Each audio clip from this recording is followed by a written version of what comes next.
What is going on YouTube? JClarkTheJUMPER here, and today's video we are going to break down the 2021 NBA dunk contest. So don't go anywhere.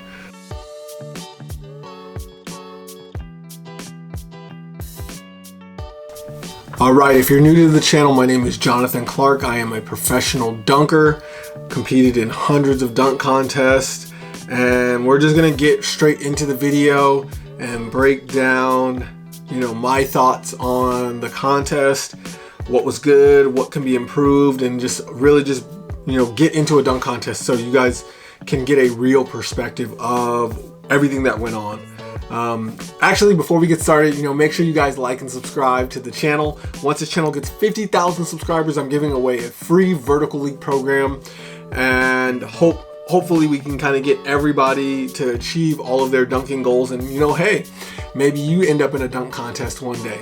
All right, so the lineup that we had for the contest was really good. I really liked. We had Cassius Stanley out of Indiana, Anthony Simons out of Portland, and Obi Toppin of New York. And young guys, very hungry, very eager to do some good things and show the world some next level dunking. I've seen a lot of their stuff from Overtime, Ball is Life, Hoop Mixtape, those types of social media outlets, and I knew they were all very talented dunkers. Actually, Cassius, the first time I saw Cassius was, I want to say it was his freshman year. He did a reverse or a J. Rich East Bay on a fast break, and he did it, and I was like, man, that gym's familiar. And I looked at it, it was actually my high school where he did it. So that was kind of my introduction to Cassius when he was at Harvard Westlake. So yeah, I think ultimately when you look at drawing a crowd for a dunk contest, it's always nice when you can get the best dunkers in the league. But from what we've seen in recent culture, the best dunkers typically don't do the dunk contest, and it's always kind of the unknowns, if you will. Not saying that they aren't great dunkers, it's just it's really hard to compete with a 3-point contest when you have the best shooter in the league competing versus the best dunkers competing in the dunk contest. Zach LaVine, right now you could say is probably one of the best dunkers in the league, and he did the 3-point contest. Donovan Mitchell, another slam dunk champion, did the 3-point contest. So I think it's going to be up to the NBA to kind of find incentives to get the best dunkers in the league, and once they do that, you're going to see kind of that star-studded lineup. But beyond that, I think I really I'm a true fan of the dunk contest. I'm a true fan of dunking. So for me, when I see the lineup, it's kind of nice because you have a tall guy that can do some creative stuff. You have the just pure bounce of Anthony Simons, and then you have like a really talented 1-foot jumper in Cassius Stanley. So it has everything that you need from a dunking standpoint, and the stage is set for a good contest. So we get started. Cassius comes out the gate with a tomahawk. He punches it. For those of you guys that don't know what a tomahawk is, it is a between the legs dunk off of 1 foot. But normally in a between the legs dunk or an East Bay dunk, you will jump off of, let's say for instance, I am a left foot jumper. I jump off my left foot, and as my right leg goes up into the air, I put the ball under my right leg and I dunk it. What he did was he jumped off of his left leg, jumped in the air, switched his feet, and put the ball between his left leg, the leg that he jumped off of. It's a crazy technical dunk. It is not easy to do. However, to play devil's advocate, it happens so fast that judges often miss it. I remember I did it in Dunk League Season 2, and I was talking to some of the judges afterwards, and they didn't realize what I did, and I was like really confused at why I got such a low score. And then when someone explained to them what they did, they were like, oh man, that's crazy.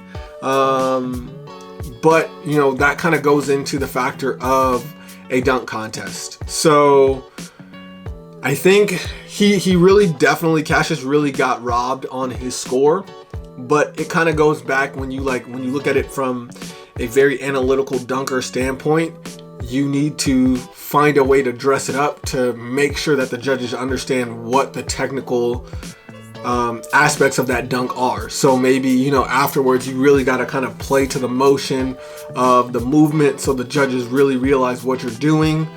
Things like that kind of help with the score. But at the end of the day, that should not have gotten a 44. The way he punched it, the way he hit, the height that he got, that's a 50. And I'm, you know, I agree kind of what Dwayne Wade was saying about 50s. You don't always give out 50s, but that dunk right there was a 50. Next was Obi. He did the win two-hand reverse. Another one. So out the gate, the first two dunks of this contest were crazy. And, you know, hats off to Chuck, because I know he had something to do with that. You guys don't understand the technical aspect of what this man did. The win, which was first done by Jordan Kilgannon off of a lob, where you basically jump over the ball as it's bouncing, you catch it and dunk it, slowly turned into the win off the bounce. And I think Jordan was the first to do that as well. Basically where you run up, you bounce the ball between your legs. Rather than put it between your legs, you bounce it and you jump over the ball. So it's kind of a between the legs dunk. But once you learn the timing of it, it is a relatively simple dunk. So it's kind of hit or miss with judges sometimes, because sometimes they look at it and it's like, oh man, that looked too easy. But when you dress it up the right way, it can look crazy. Perfect example, Zach LaVine did this in warm-ups, I want to say a week ago, and the world went crazy seeing it, right? So Obi bounced it, caught it, two-hand finish, reverse. So it's definitely a technical dunk, definitely something that's really hard to do. And I think that was they rated that pretty fairly. When you compare it to Cassius's score, however, that's when it becomes a problem, right? Because I don't think he was, I don't think Obi got, extra points. I just think Cassius didn't get enough points for his dunk. And then Anthony Simons came out with I'm gonna call that the 11-6 dunk. I know a lot of times when you hear it on the announcers, they start talking, oh, that's 12 feet, that's 50-inch vert. We need to be more mindful of actual heights, because that kind of impacts, what people think about the dunk. Not to say that dunk wasn't crazy. I wouldn't call that 12 feet. I wouldn't say he caught the ball at 12 feet and dunked it. He legit caught it at 11.6, which I think if you max vert him, he's definitely going over 12 feet. Definitely head at the rim. That's the one thing I got to give to Anthony Simons. His dunk package was all about jumping as high as possible, and he showcased that yesterday, and it paid off. It won. So it's like, man, hats off to him. 11-6 dunk, that was crazy. That was overall first round was great. I think once the judges, gave Cassius his score, it kind of really threw everything out of whack, because now people are on Twitter and they're saying, oh man, he got robbed. Oh man, this, that, and the third. So it all adds up. Every little aspect of the entire show affects the entire contest. So Cassius going into the second round is in last place. He needs a big dunk if he wants to make it to the next round. I personally think that under both was not his next dunk. And I could be wrong, but if it was or if it wasn't, it put this unnecessary pressure on him to complete the dunk. First attempt, finish it hard. That really kind of just threw off his game. And we saw that. He attempted the under bolt twice. And it wasn't clicking, because I don't this is why I think it wasn't his dunk, because it wasn't practiced. It was a good dunk that he can do, but under those circumstances, when the lights are on, it's very different competing in a dunk contest. You can do a dunk and I'll use myself as a perfect example. I have let's say 10-15 dunks that I can do in front of my house with multiple attempts when no one's watching. I can take a rest and I can film it, post it to Instagram, and it looks crazy. Some of those dunks I would never do in a contest, because I don't have it down consistently. I don't have it, it's not in my dunk package for a contest. Now I have a different dunk contest package where, you know, certain dunks that I can do in my sleep, they're good. I just have to make sure I jump higher, add a little more pizzazz, little things like that. So I think going into his second dunk, the under both wasn't there. So he kind of just went with, you know, jump high, finish one hand, and that was all she wrote. You kind of knew he was done for the contest. Giving Anthony and Obi a chance to kind of, you know, play it safe, or, you know, just go with their routine. Typically guys come in, you heard Kenny Smith talk about, you know, I have a routine. Guys will come in with their routine. So Anthony came out with the T-Mac jersey. I love it. 360 pump, crazy height once again. Pretty good pump. So it was a good dunk. It was smart. It was what he needed to go to advance to the finals. Obi came with the cuff windmill over two. His dad and Julius Randle. I am not the biggest fan of the, you know, the push off two hand, but once again, it was a smart dunk. When you look at it from a park perspective, so if you're in the park and you line two people up and you do that dunk, everyone's going crazy. So you got to think that Obi was like, all right, this is a good one. I've done this before. I've gotten crazy crowd reaction. I'm gonna just do it again. Play it safe. It took 2 attempts, so, you know, obviously that's what kind of moved him into second place again. And so going into the finals, he had to go first, and he went with the East Bay from the dotted line off one. For a big man like that, that's a crazy dunk. And I gotta say, before we kind of get into, you know, going into the finals dunks, I love the fact that they changed the scoring now, the Dwayne Wade rule, if you will, where instead of giving the final dunks a score, you wait till everybody dunks and you crown a winner. It'd be kind of cool to see everybody's dunks in the whole contest. That way we could have gotten an extra dunk out of Cassius to see what he had to do. But however, that's the rules of the contest right now.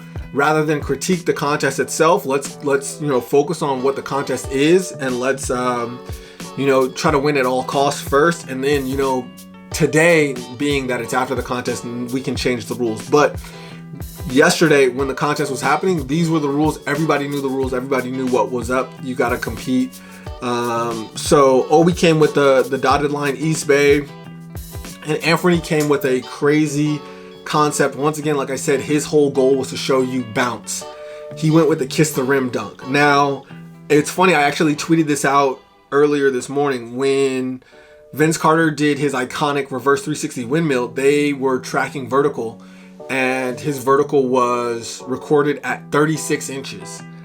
When Anthony did his kiss the rim dunk, looking at his height at 6'3", putting his head at the rim, so you have 75 inches minus 120 inches, that gives you 45 inches. So head at the rim, Anthony Simons had a 45-inch vertical on that final dunk, which is 9 inches higher than Vince Carter when he did his iconic 360 windmill. Now, am I saying Anthony's dunk is better than Vince's? No.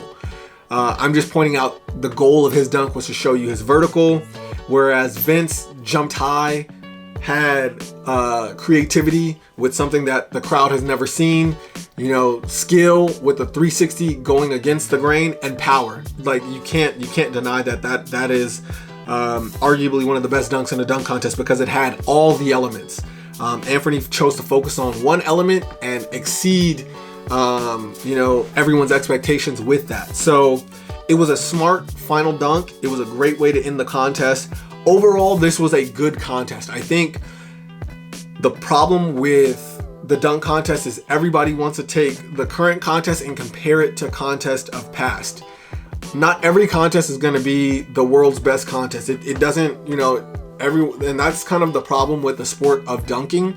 You look at it as, I would compare it to the Olympics of the 100-meter finals. Everyone wants to see the winner of the 100-meter finals break the world record.